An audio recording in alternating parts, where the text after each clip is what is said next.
ये बघूया।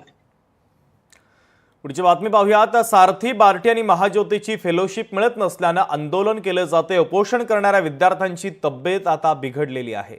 महत्त्वाची बातमी आपण पाहतोय। सारथी, बार्टी आणि महाज्योती याची फेलोशिप मिळत नसल्याने आंदोलन केले जाते।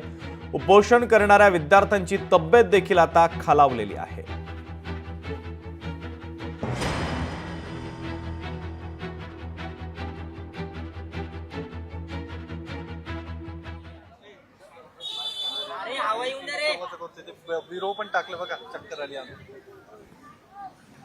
तर उपोषण करणाऱ्या विद्यार्थ्याची तब्येत आता बिघडलेली आहे। ही महत्त्वाची ब्रेकिंग न्यूज आपण पाहतोय।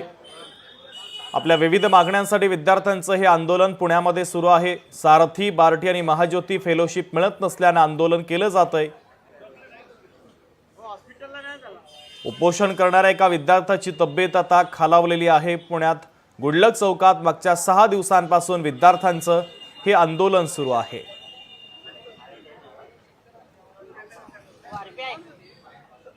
आमचे प्रतिनिधी अमोल धर्माधिकारी अधिकचे अपडेट देतात। अमोल, विद्यार्थ्यांची प्रकृती खालावल्याचं कळतंय।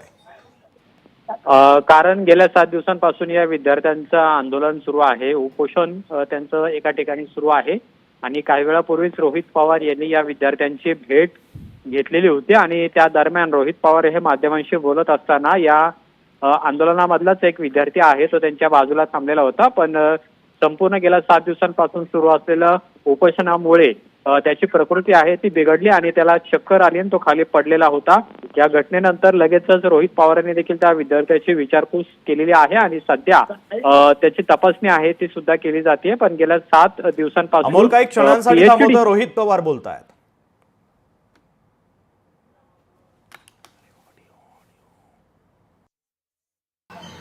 एका समाजाचं प्रतिनिधित्व तिथे करत आहेत।